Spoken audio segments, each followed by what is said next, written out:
In today's video, I'm going to talk to you about a very special mindset that beginners usually have and we forget as we grow on the instrument, and unfortunately, that prevents growth. Hi, this is David. So glad you're here. Today, we're talking about this mindset that honestly, I had forgotten about for a long time. Here's the deal. I was planning to record the second episode of the new series on the channel, which is the What Can We Learn from This Player? You know, the first episode was on Joe Satriani, and yes, we are continuing this series. Episode 2 was being planned, and as I was going through samples from this artist, well, who's the artist? Well, you saw the title of the video. Andy Timmons will be in episode 2. Well, as I was planning this episode, I asked myself the question, what makes Andy's playing so special? And it is special. When Andy plays something, it's intentional, but it's very much Andy. So how do you do that? How do you make what you play you? And I think the answer is really in the mindset, the way that Andy and you, hopefully, and me approach practice, approach guitar. I think that anytime Andy works on something, a lick, a song, or something, he approaches that with the filter of, does this feel good to me? This one, for example, we're in B minor pentatonic, very traditional lick. We've heard that quite a few times. And this lick has 1, 2, 3, 4, 5 notes. It's like a 5-letter word. By the way, if you're new to the channel, I like to call licks words because if you combine different words together, you'll have a sentence. Different sentences together will create a story, and it's same with music. Music is a language. The licks are the words. Put one lick after another, you'll have a sentence. Put ideas together and you'll have that musical story. It's really all about the story. If you want to learn more about that, I highly recommend that you sign up to my free Music Theory DNA course, guitarinfusion.com. The link is below. Anyway, so we've got this traditional lick and we could just stop there. We've got our 5 letters. That's our lick. Great, works good. I could practice this over and over. That would be fine. You'd get okay at playing this lick, but I really don't think that's the way Andy would practice this. I think Andy would experiment a little bit with maybe playing the lick with fingers. So something like this. It sounds a little different than with a pick. It feels different to me. Personally, I kind of like this because I feel more in touch with the instrument. I can put more pressure on, or the pull can be more or less subtle.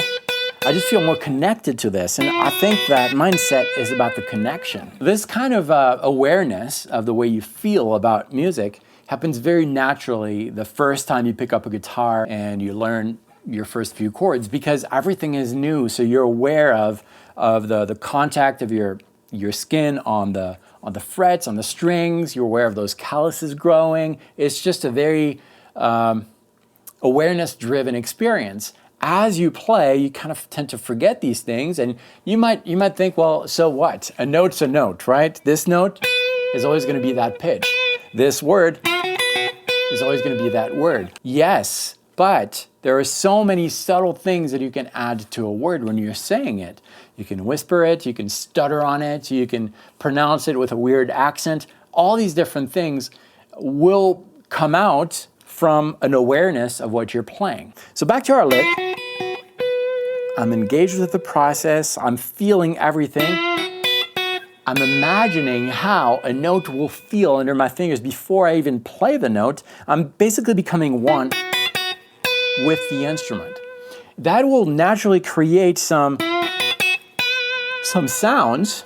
If I'm aware of the process, if I feel the process, it will change that lick into something a little more emotionally driven. It's very subtle, and you might not hear it as you're practicing day to day, but eventually, if you get used to the process of becoming one with your instrument, this will almost become an extension of your body. It won't be foreign anymore, and you will feel connected with every single note, and that will transpire in your music. And that's what's happening with Andy's music. This works with really anything, not just licks, but chords, just simple chords, simple ideas, songs. Anytime you pick up your instrument, being aware of the process, basically avoiding this, where you have your guitar and you're doing something else and you're just letting your fingers going. You're not being aware of the process. It's really an awareness, a connection. It will connect your inner musician, like I like to call it, with the pencil, which is the guitar. This is your pencil. You're the author. I say it all the time. It's so true. So let's take a chord. Let's just jam on a chord and try to experience that a little bit. I always have to mess up at least one word.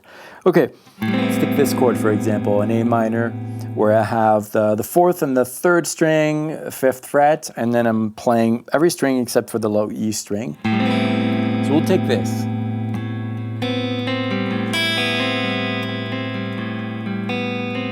Adding a little bit of vibrato. Trying to feel things.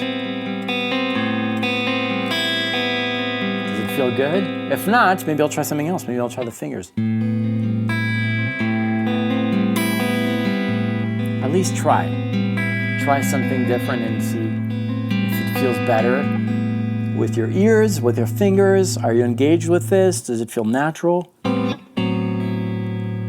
Maybe I'll play the pick. Maybe I'll reverse the pick. Maybe instead of using the pointy part, I'll use the thicker part, which I kind of like.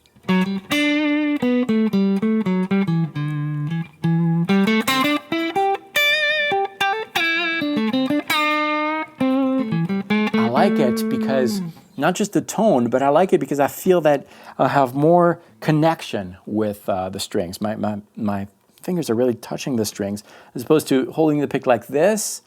I feel a little bit lost in the process because I feel far away from those strings when I'm playing. This feels more connected. And in that connection, it kind of builds my confidence that I'm not competing with anyone. I'm just being myself on the instrument. I'm touching this. This is part of me. And there's no competition there, right? I'm just playing the way that I want to play. There's no wrong note. And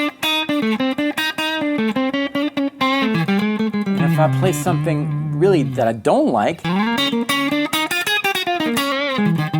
okay, like there. See, I kind of freaked out there. That's where I'm going to work on that.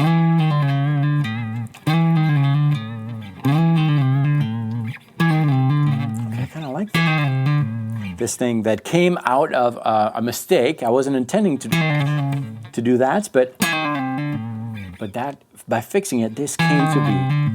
And so it's really in this case A minor pentatonic driven, and I've got something like this, which I'm approaching with the index, picking that because it feels good to me. I feel more connected, and then I'm doing some pull-offs here from the 7th fret to the 5th, and then sliding to 3. This feels nice. I like this sensation.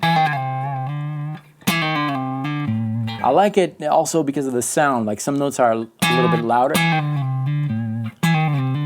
So there's a lot of organic feel to this. Does that make sense? I feel that I'm going off of this weird spiritual tangent, but to me it makes sense, so I hope it makes sense to you. It's just an awareness of something. It's going back to the beginning, but with everything that you've learned and rediscovering things, and things will click more, they'll become more personal. Check out guitarinfusion.com if you want to revisit some of the early lessons that you may have missed with this new awareness. It's really going to help you. guitarinfusion.com, the link is below. And be on the lookout for episode 2 of What Makes This Player. What Can We Learn? No, that's Rick Beato's channel. Sorry, I meant What Can You Learn from This Player? Episode 2 with Andy Timmons will be up at some point in the next few weeks, and then you can watch episode 1 right here if you'd like with Joe Satriani. Thanks so much for watching this one. I will see you very soon. Practice well.